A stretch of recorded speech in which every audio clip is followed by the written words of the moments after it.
Salve galera, tudo bem? Aqui é o professor Eufrásio do PV e agora a gente vai falar sobre conservação de energia mecânica, porém quando a gente tem forças dissipativas, tá? Um princípio universal da física é que a energia sempre se conserva. A energia ela nunca é criada e ela também nunca é perdida, beleza? Então você sempre vai saber assim, se mudou a energia de alguma coisa, você vai ver que essa energia se transformou em alguma outra e algum outro tipo, tudo bem? Então, quando a gente fala que quando a gente tem forças dissipativas, né, a energia mecânica não se conserva, não quer dizer que ele perdeu energia, tudo bem? Ele basicamente ele trocou, né? Então ele perdeu de um lado, mas para transformar em outra coisa, beleza? Ele não se perde e some, tudo bem? Então é muito importante a gente saber esse princípio da conservação universal da energia, tá? Então, o que eu quero mostrar? Quando eu tenho um sistema, eu tenho um ponto A e eu chego aqui num ponto B, certo? E nesse meio do caminho, tá? Tem forças dissipativas, o que a gente vai dizer? A gente vai dizer que eu tinha uma energia mecânica em A, tá? Só que quando não tinha força dissipativa, é como se não tivesse nenhum ladrão. Então, por exemplo, eu saí de casa com 50 conto no bolso. E daí eu peguei e cheguei até, né, o cursinho que eu vou dar aula, né? E não teve nenhum ladrão no caminho, né? Não aconteceu nada, não gastei nenhum dinheiro, então eu cheguei com 50 conto, beleza? O que pode acontecer? Pode acontecer que, sei lá, no meio do caminho eu troquei. Então, por exemplo, eu tinha um dinheiro no cartão e aí eu saquei esse dinheiro. Então eu saí de casa com dinheiro, com 50 reais no cartão e eu cheguei no cursinho com 50 reais em dinheiro. Percebe que os 50 reais ele mudou de forma, né? Então ele estava no cartão, agora ele está em dinheiro. Mas ainda assim são 50 reais, tudo bem? Então qual que é a ideia? Eu quero fazer essa analogia com a energia mecânica. É como se a energia mecânica fosse esse dinheiro que eu tinha, tá? E os tipos de energia, cinética e potencial, é o formato que esse dinheiro tá. Vamos supor que cinética é o dinheiro no cartão e o potencial é o dinheiro em cédula. Então é como se assim, pô, eu peguei, saí de casa com 50 reais, mas estava tudo no cartão. Então beleza, tá tudo em cinética, beleza? Então aí eu cheguei no cursinho, eu saquei os 50 reais. Então agora eu tô com 50 reais em cédula. Então trocou a forma que tá o meu dinheiro. Ou por exemplo, eu poderia ter sacado 25 reais e ficado com 25 reais em cartão e 25 em dinheiro, beleza? Então é assim que a gente tem que enxergar mais ou menos a conservação da energia mecânica. Você não perde dinheiro ali, você só troca a forma que ele está ali no meio do caminho, beleza? Com força dissipativa é diferente. Imagina que agora eu saí com meus 50 reais lá no cartão. Só que, beleza, eu saquei 25, ou seja, fiquei com 25 no cartão e 25 em cédula. Só que, pô, no caixa eletrônico vem um cara e me roubou 10 reais, tudo bem? Então, o que a gente pode escrever aqui nesse acontecimento? Eu tinha 50 reais, era o meu dinheiro inicial, tudo bem? Eu fui roubado, tá? Em 10 reais. Então eu tenho menos um dinheiro roubado, tudo bem? Isso vai ser igual o dinheiro final, o dinheiro que eu chego no cursinho, por exemplo. Tranquilo? Então, o que eu tinha antes menos o que foi roubado é igual ao que eu tenho no final. Essa lógica é bem intuitiva, né? Não tem muita dificuldade da gente entender essa lógica. E é justamente isso. Quando a gente fala de conservação de energia, não tem muita dificuldade. É só a gente pensar, tipo, o que está acontecendo? Ó, eu tinha uma energia mecânica no começo. Aí eu tive, sei lá, um atrito no meio do caminho, que é uma força dissipativa. É uma força que tira energia. Então, o que eu tinha antes, menos a energia que for dissipada, é igual à energia que eu vou ter no final. Tudo bem? É assim que a gente escreve conservação de energia. Você pode escrever também, se você preferir, que a energia mecânica que você tem no começo é igual à energia mecânica que você vai ter no final, mais a energia que foi dissipada. Tudo bem? Dá na mesma, né? É escrever a mesma coisa, só joguei o dissipada para lá. Né? Então, se eu tinha 50, é igual ao 40 que eu terminei, mais os 10 que foi roubado de mim. Tudo bem? Então, esse é o princípio de conservação da energia no geral com forças dissipativas. O que é importante perceber, gente? Essa energia dissipada, percebe como eu vou descrever ela? Ela é uma energia que foi retirada do corpo através de uma força. Pera, essa definição a gente já ouviu, né? Toda energia que é colocada ou retirada de um corpo através de uma força, a gente chama de trabalho. Tudo bem? Então, se a gente pegar o módulo dessa energia dissipada, é igual ao módulo do trabalho da força dissipativa. Tudo bem? Então é isso que a gente vai sempre entender. Se eu quiser calcular a energia dissipada, basta eu calcular o trabalho, vou colocar tudo em módulo, tá? O trabalho da força dissipativa. Por exemplo, se essa força dissipativa for o atrito, eu vou calcular assim, ó, a energia dissipada vai ser igual o módulo da força de atrito vezes o deslocamento, né? É assim que calcula trabalho, força vezes deslocamento, show de bola? E aí eu calcularia, né? O atrito é o μ vezes a normal vezes deslocamento, tá? Então é muito importante ter essa noção. E outra coisa que a gente poderia colocar é que assim, ó, se a gente reparar, né, esse trabalho da o módulo do trabalho dessa força dissipativa é igual ao módulo da variação da energia mecânica, tá? Eu estou escrevendo várias coisas que parecem diferentes, mas na verdade são a mesma coisa, tá? É só para eu estou colocando diversas apresentações que podem aparecer aí para você, tá? Mas basta pensar que assim, bom, se a variação da minha energia mecânica, né, é o quanto saiu, é o quanto eu perdi de energia mecânica. E quem tirou essa energia mecânica foi a força dissipativa. Então a gente diz que o trabalho da força dissipativa, né, que é a energia tirada pela força dissipativa, é igual à variação que eu tive na minha energia mecânica, tá? Tudo isso em módulo.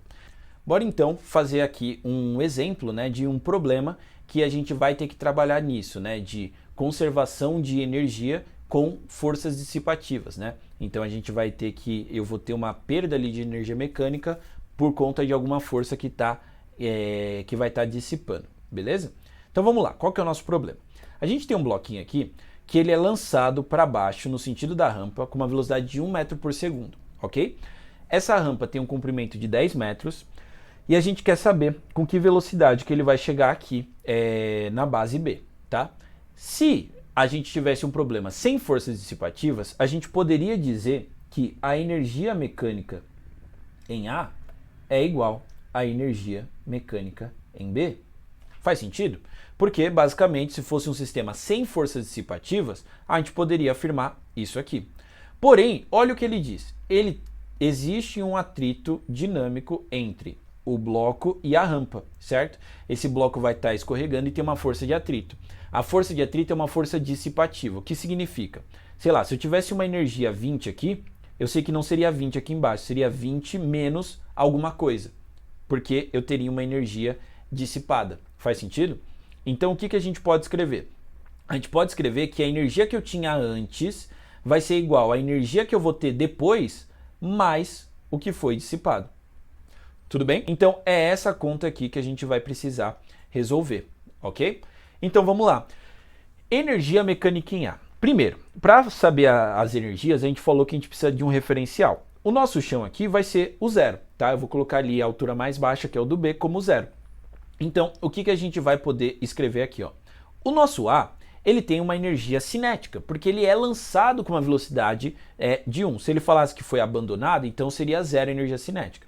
Mas então, a gente tem aqui, ó, a gente tem a massa do A vezes 1 ao quadrado dividido por 2, tá? Já colocando direto, mv quadrado sobre 2, que é energia cinética.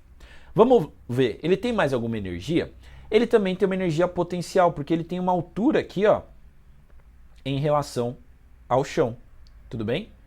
Então, inclusive, ó, a gente não sabe qual é essa altura, porém, a gente sabe que esse ângulo θ aqui, ele foi dado, né? Pelo menos o seno e o cosseno desse ângulo, e a gente tem o comprimento da rampa, tá? Já aproveitando, vamos calcular, será que dá pra gente saber esse H?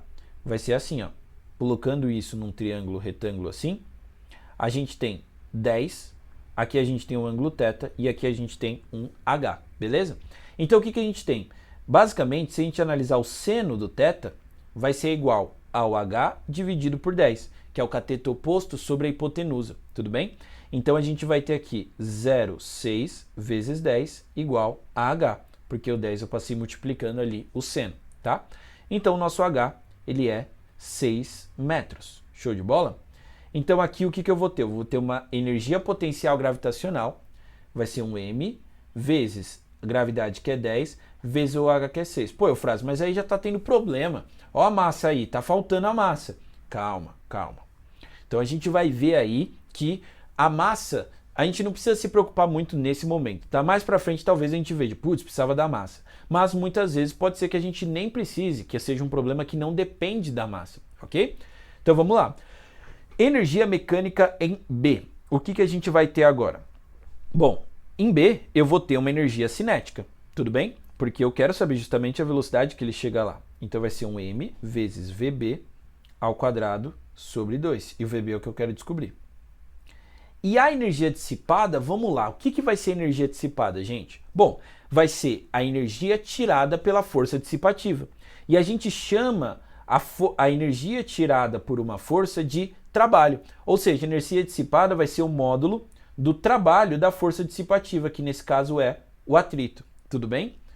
Eufrase, entendi. Então o que eu vou ter que calcular aqui é o módulo do trabalho da força de atrito.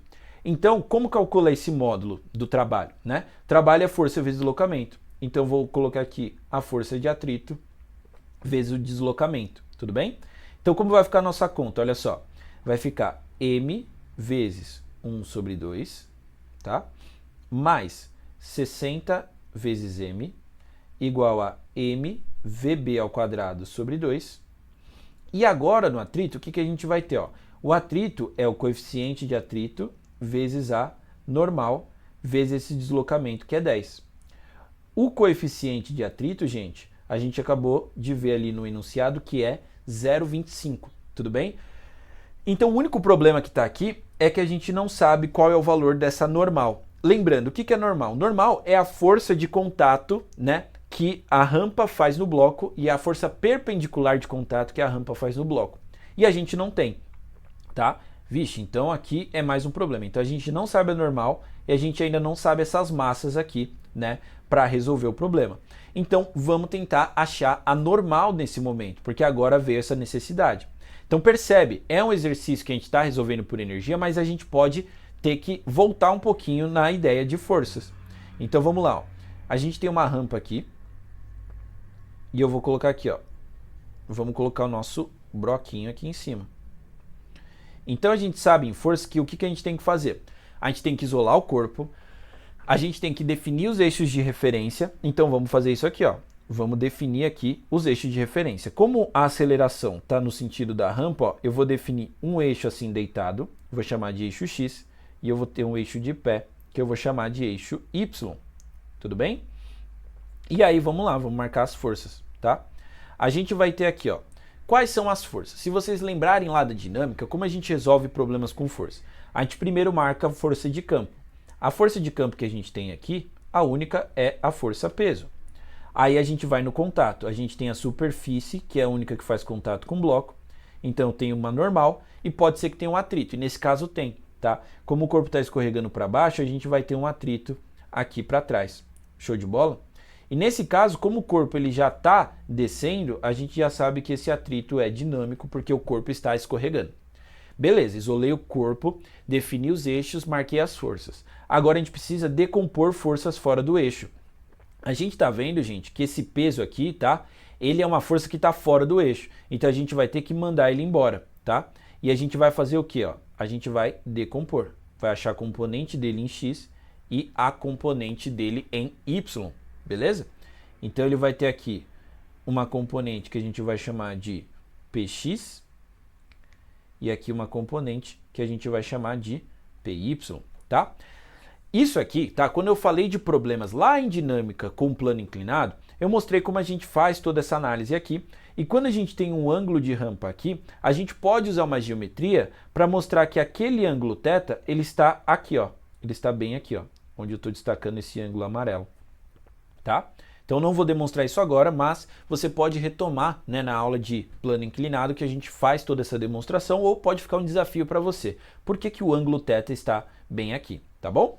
Então o que a gente vai ter? O nosso Px seria o P sem o θ, é o P seno de θ, e o Py é o P cosseno de θ, tudo bem? Isso vem da decomposição de vetor. E se a gente analisar, né, a gente não está fazendo um exercício resolvendo por força, apesar que daria para a gente resolver seguindo por toda essa análise aqui, achando aceleração e tudo mais. Mas a gente está lá na energia, a gente não pode tirar o que a gente veio buscar. A gente veio buscar, gente, a normal. Então vamos analisar o eixo Y, tudo bem? Então aqui em y a gente tem um equilíbrio, porque o corpo não está nem acelerando para cima nem para baixo. Então a gente vai ter que a normal vai ter que ser igual à componente do peso P cosseno. Tudo bem? Porque aqui essas forças têm que se cancelar para o corpo não ter aceleração nesse eixo. Show de bola? E P cosseno vai ser o quê? Vai ser mg vezes cosseno de θ.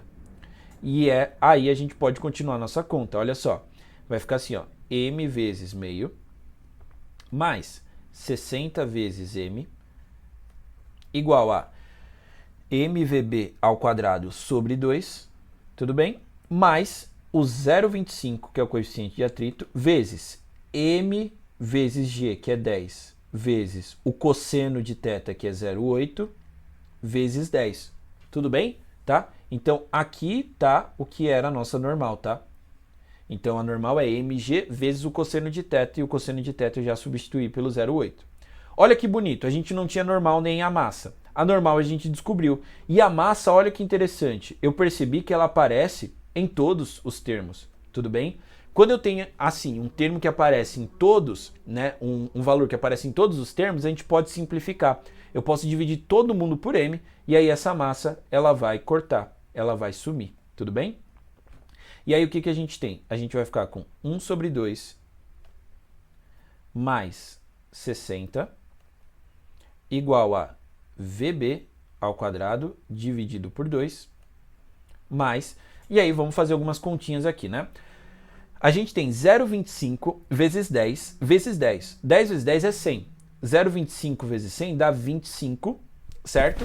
E aí a gente vai ter então 25 vezes 0,8, beleza? Então, vamos colocar aqui, ó, 25 vezes 0,8. Se a gente fizer essa conta, gente, vamos fazer, ó, 25 vezes 8 dá aqui 40, né? 8 vezes 2, 16, dá 20, tudo bem? Vai dar 200, com uma vírgula ali, vai dar 20 isso aqui, ok? Uma outra forma da gente pensar, gente, nessa conta, se você tem dificuldade de fazer essas continhas, pensa assim, ó, 25 é 100 sobre 4. Então eu te poderia dizer que assim, ó, é 100 dividido por 4 vezes 0,8. Ou seja, isso aqui vai dar 0,8 vezes 100 dá 80 sobre 4. 80 sobre 4 é mais fácil, é igual a 20, tá? Deu o mesmo resultado aqui. Show de bola? Então, basicamente, vai ficar assim, ó. Aqui vai dar 20. Para a gente tirar o denominador 2, a gente vai multiplicar todo mundo por 2.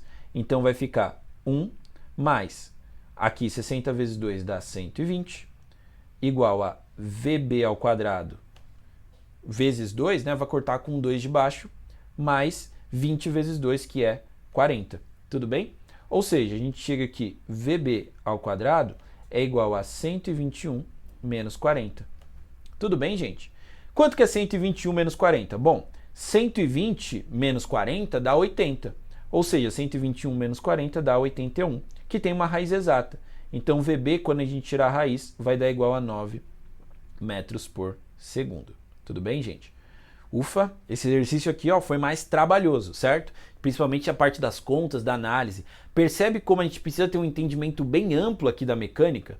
Então, assim, o princípio, tá, da conservação de energia com forças dissipativas, ele é simples, tá? É aquela análise que eu fiz com você, né, de tipo, putz, eu saio de casa, alguém me roubou, eu chego com quanto de dinheiro? Então, o que eu tinha menos o que eu perdi é igual ao que eu terminei.